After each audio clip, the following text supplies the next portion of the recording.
Bonjour, Carole et Igor Martinec. Bonjour. Bonjour Coco. Vous êtes ici dans la clinique Suisse Montreux, c'est votre clinique. Alors là, pour vraiment ceux qui me regardent un petit peu, je change totalement de cadre parce que c'est la première fois que je me retrouve comme ça à interviewer des personnes comme vous. Vous avez réalisé un rêve incroyable, vous avez créé votre propre clinique ici, qui est une clinique incroyable. En fait, vous avez tout ce que les grands hôpitaux, comme j'ai pu comprendre, et vous avez même des chambres, les gens peuvent rester la nuit. Et c'est surtout pour les femmes, c'est que pour la femme en fait. Voilà. Vous avez une clinique holistique pour la femme, pour tout ce dont elle a besoin. Et surtout, vous avez le cœur pour les accueillir dans la juste valeur. Donc c'est magnifique, je suis très contente. Ça change un petit peu avec les interviews que j'ai fait jusqu'à maintenant. Et ça fait 5 ans que vous êtes ici. Vous avez tout imaginé, tout créé. Donc c'est ici à Montreux. Et c'est un magnifique bâtiment rond avec des fenêtres qui donnent partout sur le lac. Vous avez... vous accompagnez les femmes en grossesse, tous les problèmes que les femmes peuvent avoir, vous êtes là, vous les conseillez.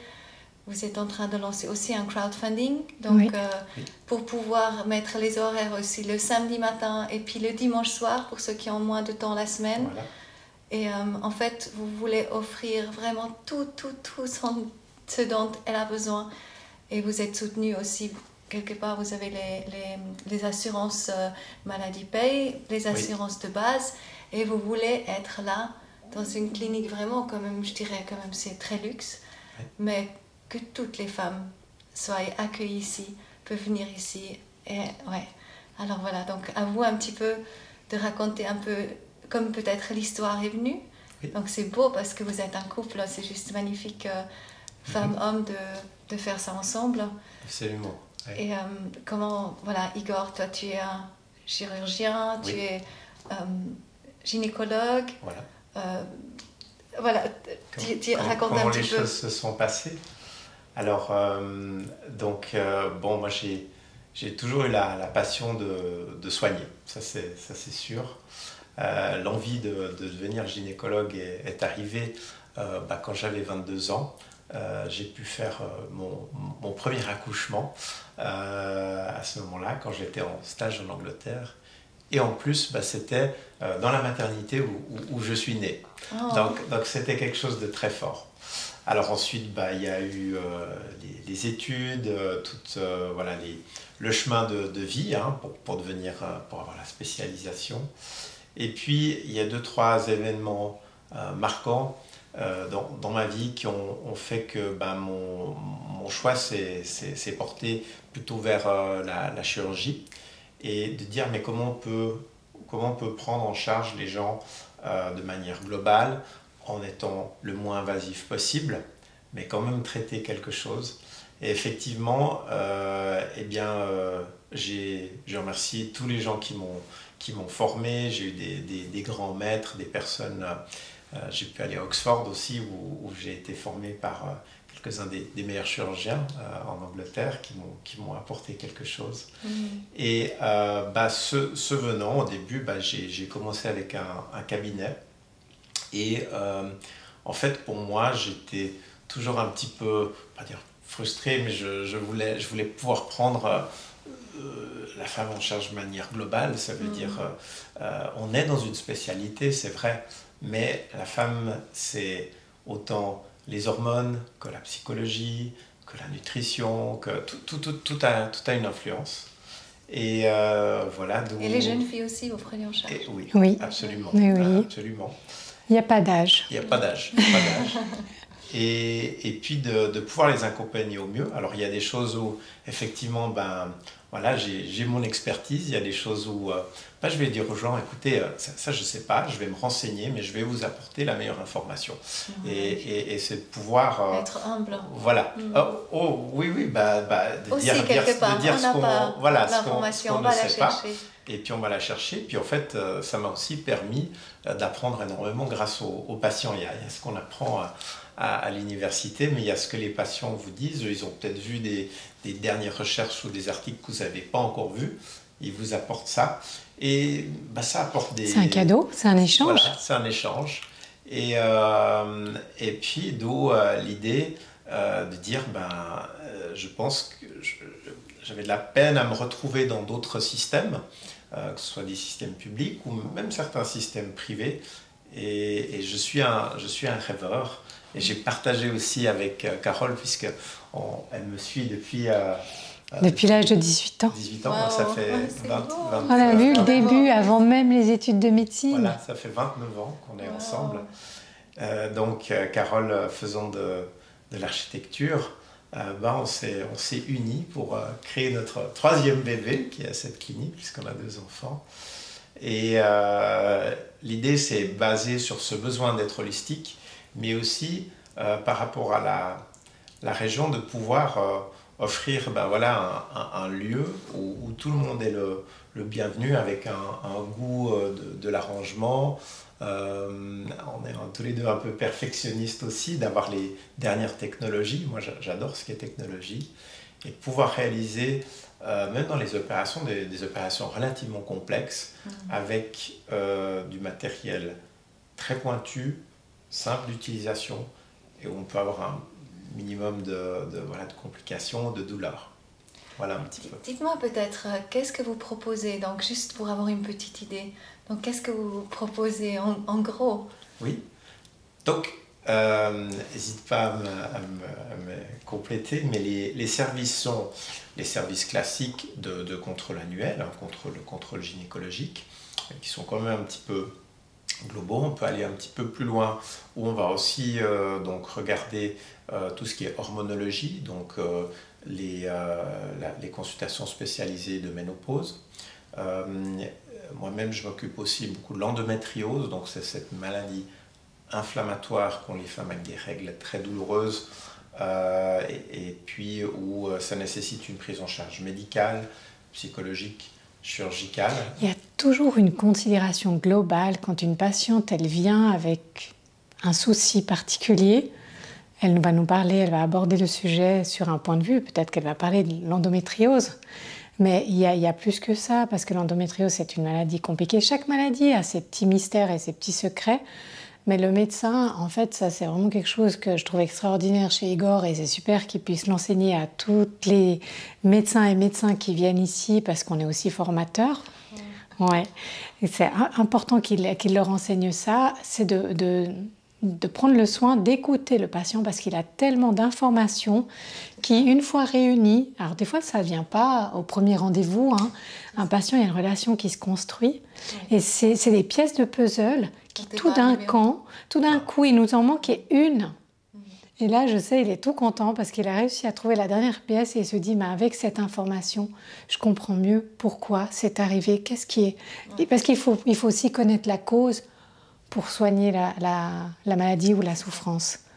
Donc, tant qu'on n'arrive pas à trouver l'origine... On prend vraiment le temps, c'est ce que ça me semble. Hein. Ici, on se prend vraiment le temps pour comprendre Oui. en fait, la personne qui vient. Oui. Alors, malheureusement, des fois, avec surtout dans les urgences, c'est pas toujours possible. Mais souvent, on peut revoir les gens à un autre moment et prendre plus de temps. Il y a des gens où c'est très rapide, et d'autres qui ont besoin de plus. Donc il y a ces consultations-là. Une autre partie importante où je me spécialise, c'est tout ce qui est reconstruction pelvienne. Alors c'est un sujet un petit peu tabou quand j'ai ouvert le cabinet il y a 10 ans. C'est important d'en parler. Oui. C'est très important parce que justement, j'ai parlé dernièrement avec des amis, il y a beaucoup de filles par exemple, c'est ça hein? Alors, il y a plusieurs choses là-dedans. Le premier élément est venu pour moi pour les femmes après les accouchements, où à l'accouchement, on peut avoir des déchirures, ça peut descendre aussi avec la ménopause. Tout d'un coup, il y a des incontinences, des fuites, des autres choses, ça reste un peu tabou. Et il y a 10 ans, on disait que c'est normal, il y a eu l'accouchement, on laisse. Et toute l'intimité en elle-même, elle peut effectivement être modifiée. Et l'idée, c'était de dire, mais non, on n'est pas obligé que ça reste comme ça. On a des solutions pour pouvoir reconstruire, réparer, retrouver les sensations qu'on avait avant. Ça, j'ai surtout appris en Californie. J'étais me former pour ça. Maintenant, c'est beaucoup moins tabou, mais il y a 10 ans, quand on parlait d'esthétique intime ou de reconstruction, il y avait des difficultés. Donc là aussi, il y a une partie qui est, j'allais dire, prise en charge par l'assurance. On va travailler sur les organes, les réparer, les remonter et redonner le plaisir de l'intimité. Là-dedans, effectivement, vient aussi, ça c'est un petit volet, la partie de reconstruction de l'hymen pour certaines personnes où clairement il y a, j'allais dire, une identité, il y a des pressions religieuses ou familiales, ça on l'inclut aussi dedans, mais en global c'est restaurer la partie intime. Quand on est bien dans l'intimité, c'est, je veux dire, les rapports intimes, c'est aussi important que manger, boire, rigoler. Et quand on est bien là, on est bien dans d'autres endroits, on relâche des hormones, des endorphines, on est mieux.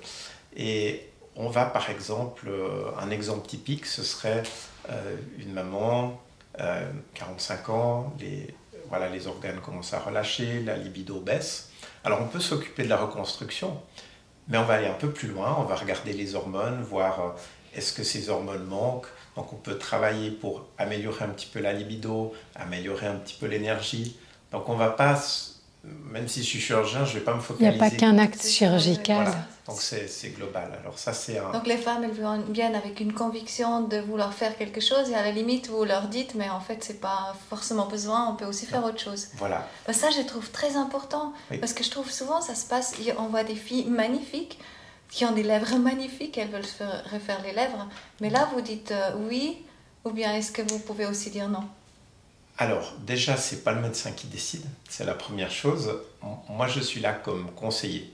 C'est comme ça que je vois la médecine. Je leur dis, il y a ci, il y a ça. D'abord, c'est de voir le choix, c'est de voir où est-ce que la personne se situe. Après, si la personne est indécise et qui me demande mon avis, je vais donner mon avis. Mais il faut voir au fond, est-ce que... je ne parle pas de la maladie maintenant, mais je parle plutôt de retrouver un bien-être. C'est de savoir, est-ce que c'est quelque chose qui vient vraiment de la personne? Est-ce que ça vient de l'entourage et puis que la personne fait quelque chose dessus? Et puis, la décision appartient à la dame. Donc, j'ai pas... voilà, je donne un conseil, mais en troisième position. Oui, on respecte toujours sa décision. Et voilà, c'est un choix qui doit être reconnu et qui doit être validé comme voilà, un droit. Oui. Donc, oui. Et dans la chirurgie esthétique, justement, ça boom beaucoup. Hein. Je pense que les femmes, aujourd'hui, on a envie de rester jolies le plus longtemps possible, etc. Mais qu'est-ce que vous conseillez ou quelle est la tendance aussi? Alors, ça a énormément changé. Hein. Là, en tout cas, pour nous, l'idée, c'est d'être au mieux de son âge. Parce que il y a aussi une beauté de prendre l'âge, on prend la maturité. Moi, je trouve aussi, c'est beau d'avoir des oui, bien sûr. D'avoir d'expression, bien sûr. Et c'est d'être au mieux. Alors, l'esthétique, donc on va la faire aussi de manière holistique. Ça veut dire qu'on va regarder, est-ce que la personne... Enfin, il y a cette possibilité, c'est des possibilités de consultation, mais est-ce que la personne a une bonne nutrition? Est-ce qu'elle a une bonne hygiène de sommeil? On sait très bien que l'hydratation aussi de la peau, même si on fait des botox filaires, la peau est un reflet de son bien-être interne. Est-ce que la personne peut-être aurait besoin de probiotiques pour un équilibrage de l'intestin? L'intestin est très important dans l'absorption, que ce soit pour les fonctions cérébrales. On va se sentir mieux parce qu'on a les éléments qui vont venir. Pour la peau, tous ces éléments. Donc, pour répondre à la question, on travaille avec des chirurgiens esthétiques.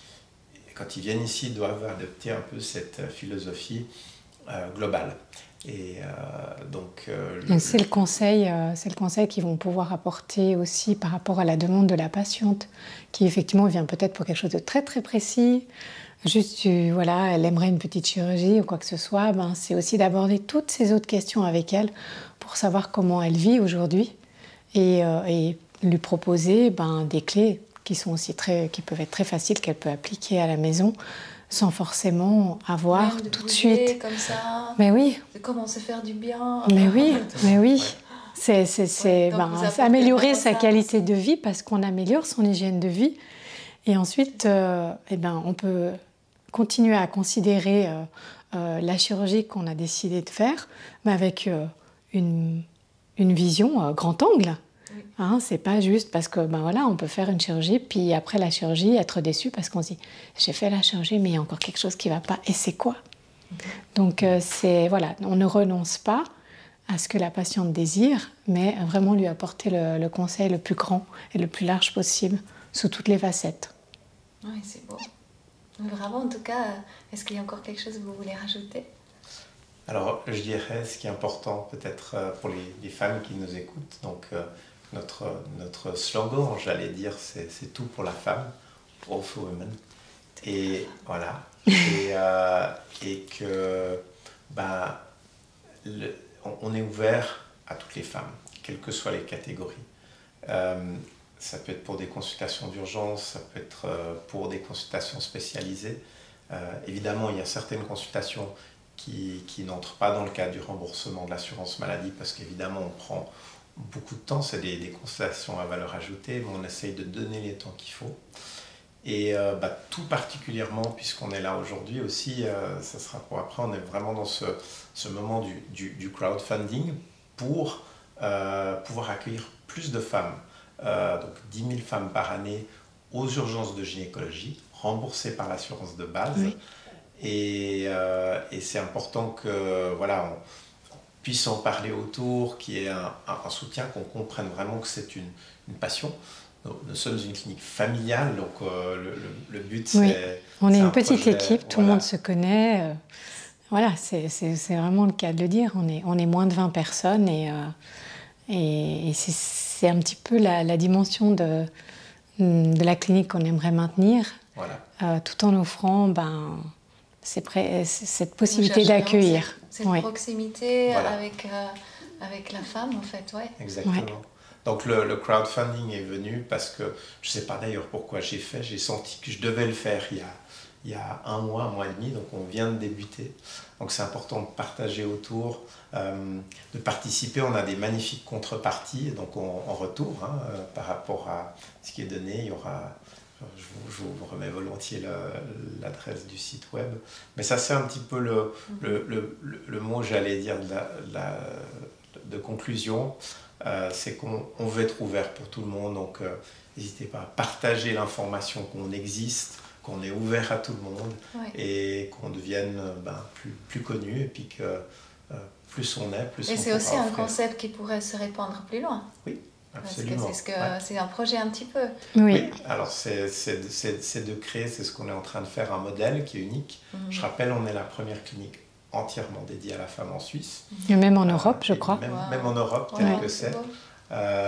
Et c'est d'avoir ces approches holistiques où on parle maintenant de médecine de la femme plutôt que juste de la gynécologie ou de la chirurgie.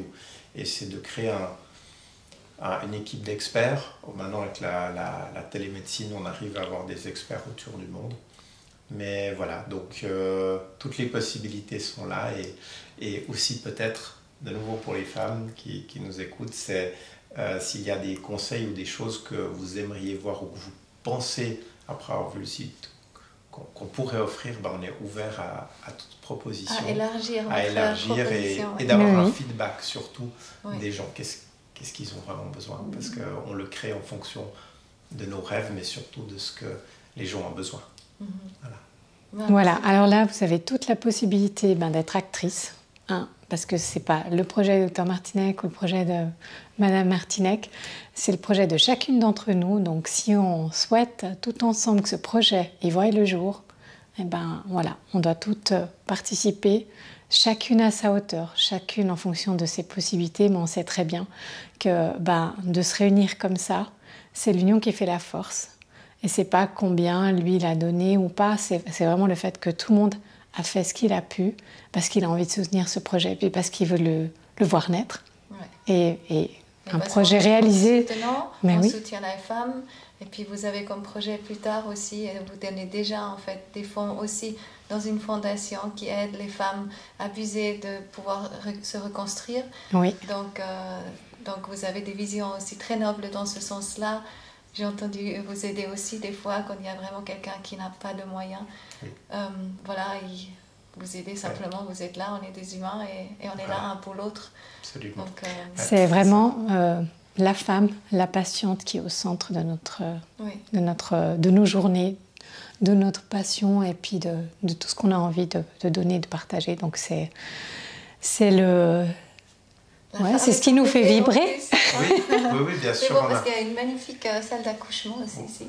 Voilà, on a de la chance d'avoir une maison de naissance avec des sages-femmes indépendantes qui, elles, prennent en charge effectivement toutes les naissances par voie naturelle pour celles qui choisissent ce projet. Oui, magnifique. Voilà. Un grand merci à vous. Merci Coco. Et le meilleur, merci Coco, c'est gentil. Yes. Yes. C'est drôle, mais on revient juste parce que voilà, j'ai arrêté à filmer, puis après Igor m'a dit vraiment, il a parlé d'énergie, de conscience, et puis comme quel est vraiment ton but, peut-être tu partages ici, je pense que c'est très important parce que c'est un peu le but aussi de cette chaîne. Alors, donc ça, effectivement, je ne savais pas quelle était l'audience, quelles sont les sensibilités. Il y a quelques années, je me serais pris pour un fou, je vous rassure tout de suite parce que je vais quand même revenir là-dessus. Avec la médecine, les études, je me suis vraiment fermé. Et puis, je me suis, sur seulement ce qu'on voit et le reste. Et puis, en fait, depuis plusieurs années, je vois qu'il y a beaucoup plus que ça. Donc, on est des êtres effectivement d'énergie. On est des êtres d'énergie.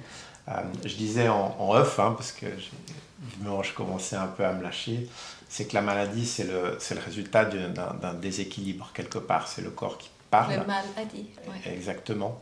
On peut traiter le symptôme en donnant un comprimé, mais on doit aller chercher l'origine. Et des fois, on ne sait pas l'origine. Et des fois, l'origine n'est pas forcément très importante, mais c'est de pouvoir, en tout cas, travailler sur le fait d'écouter le corps, de voir pourquoi on l'a.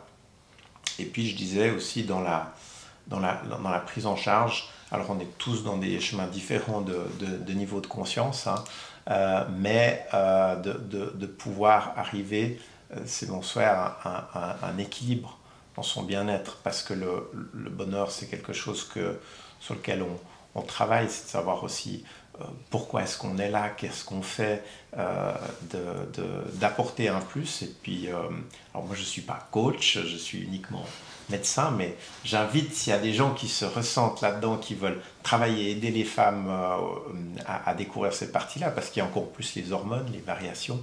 Donc il y a des jours où on croit qu'une réalité est une réalité, mais c'est juste une perception qu'on a, et d'aller plus loin. Et clairement, les maladies chroniques, les endométrioses, les cancers, alors clairement, c'est des modifications génétiques, de l'épigénétique, qui causent ça, mais la modification est due à des stresseurs constants. Alors il y a l'alimentation, il y a le style de vie, mais le plus important, c'est ça. Et quand on arrive à gérer ces parties subconscientes, qui va aussi travailler... Et nos émotions, qui vont travailler sur le système. Alors là, c'est purement, j'allais dire, chimique et physique. C'est les surrénales qui font de l'adrénaline, qui font augmenter le cortisol, qui font baisser le système immunitaire, qui font que l'ADN se modifie. Il n'y a que 15%. Tu as dit quelque chose de vraiment magnifique tout à l'heure. Tu as dit à Coco, qu'est-ce que tu fais quand tu opères, justement quand tu as les mains, tu as un geste sur une patiente. Qu'est-ce que tu lui donnes? Qu'est-ce que tu lui transmets dans ton geste? Alors là aussi, j'ai ouvert beaucoup plus mon intuition. C'est que je ressens... Il y a des jours où plus souvent, mais je donne de l'amour et de l'énergie quand je m'occupe d'une patiente. Déjà, les patientes, je m'en occupe comme si c'était ma chair et tendre, du mieux que je peux avec le temps qui m'est imparti. Mais on ressent qu'on guérit beaucoup mieux si on a de l'attention pour les gens. Et j'essaye de donner mon mieux. Des fois, j'ai pas le temps et j'essaye de faire vraiment au mieux, mais de pouvoir aussi former toute une nouvelle génération de médecins avec ça. Mais effectivement, transmettre cette énergie, ça fait déjà qu'on guérit beaucoup mieux. On a très très peu de complications, voire pas. Rassurer les gens, la peur augmente la douleur. donc travailler avec ça. C'est ce que vous avez dit ici, vous n'utilisez jamais le mot peur et souffrance. Hein, voilà, ce genre de choses. On travaille avec les lumières, la chromo, le son, la musique, tout ça. Il faut aussi faire comprendre aux gens, à nos collaborateurs, ça c'est tout un travail. Mais effectivement, la dimension énergétique est très importante et c'est quelque chose qui maintenant, même au niveau scientifique, commence à se mesurer. Hein. Il y a des études à Harvard qui parlent bien de ça. On sait qu'il y a des hormones du bonheur qui sont donc l'ocytocine, puis la somatostatine. Il y a les hormones du plaisir qui sont la dopamine, et de pouvoir garder un équilibre dans tout ça, ces équilibres physico-chimiques, mais qui vont aider à la régulation. Et je vois tellement de maladies qui apparaissent après des moments de stress. Et voilà, donc cette dimension, elle est importante à prendre en compte. Je crois qu'il n'y a pas de dosage pour l'amour. Non. Donc on peut en donner tant qu'on en a à donner. Voilà. En tout cas, c'est très rassurant, je trouve, de vous rencontrer. Merci. Voilà. Bon, merci. Content d'avoir fait cette petite suite. Okay. Merci.